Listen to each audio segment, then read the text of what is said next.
Hi everyone, Aiden Starfang here, and for this edition of Strange Stories from Small Towns, maybe not quite small this time, I want to take you to a dark place, kind of a restful place where we take our departed.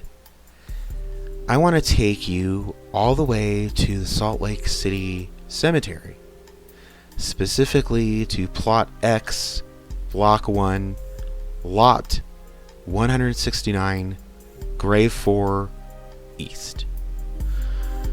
There you will find the grave of Lily E. Gray, born in June 6, 1881, and died November 14th, 1958. You'll notice a very peculiar epitaph on her tombstone, bearing the inscription, "Victim of the Beast, 666. But for what reason? Why was it put there? Well, the victim, Lily E. Gray, according to the Utah State Historical Society, Edith Lillian Gray died of natural causes at the age of 77. The inscription of her gravestone was the work of her second husband, Elmer Gray. The marriage records indicate that Elmer and Lily were married in Elko, Nevada on July 10th, 1952. After Lily died on November 14th, 1958, Elmer blamed her death on the beast 666, which naturally, of course, means the government. According to documents, Elmer Gray reported being kidnapped by 5 Democratic officials.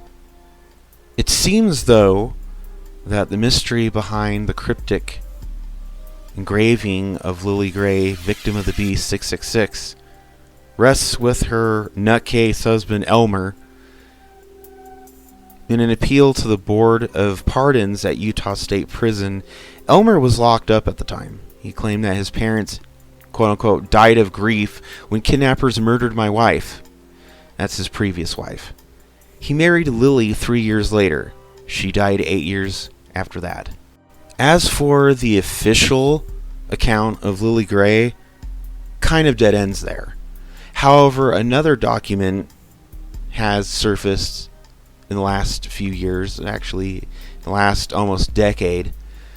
Mike Ellerbeck, who owns Salt Lake Monument, which makes headstones for more than 100 years here in Utah, including Lily Gray's, when a relative stopped by years ago, Ellerbeck made a note of her account. Elmer was considered by Lily's family to be quite a scoundrel, Ellerbeck said.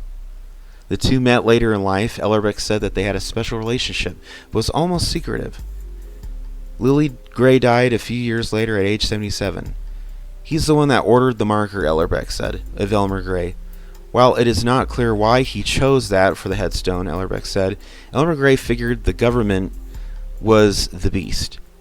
Lily Gray's family kept her away from her husband in her dying days, while the Grays were laid to rest in the same cemetery. Ellerbeck said the two were buried as far from each other as possible. They were like two mists coming toward each other that united against all odds, Ellerbeck said.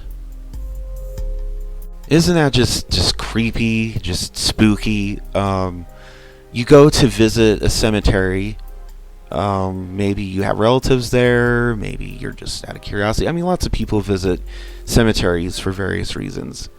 And you stumble upon this one headstone that sticks out, that stands out from the crowd. You can't help but look at it and be like, what is going on here? What is the story behind that? And it's spooked people for generations here in Utah, for years and years in Salt Lake County.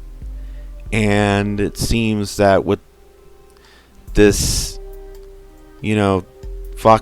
Fox News KSL article that, and this was dated 2016, so almost a decade ago, that the mystery had finally been solved, which is the whole reason why I'm doing this this about this strange stories, because it is a strange story. It's baffled people for years. It's intrigued people for years. When I first heard about it, which was probably 2008 or 2009-ish, probably between 2008 2010, nobody knew the meaning behind that message or why it was there. It was just there.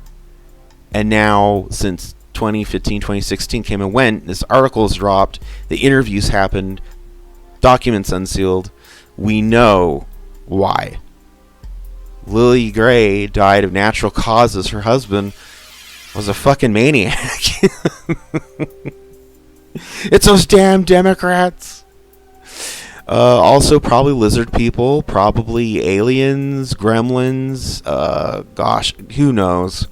Who knows? I'm very interested to know what happened to the first wife, because remember, Lily Gray was his second wife. What became of the first wife? I believe she had died, and he remarried. He married Lily Gray after.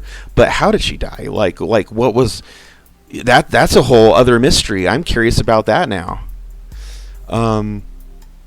This is episode 2 of Strange Stories, and I hope to continue this more in Utah. Of course, I mean, why not? It's such a strange place to live. I've always said it should be its own country with its own, travel code. But if you enjoy, thank you. Leave a comment. A thumbs up is always nice. I need that attention, and it lets me know I'm doing my job. And I will look forward to putting out more similar content for you, the viewers.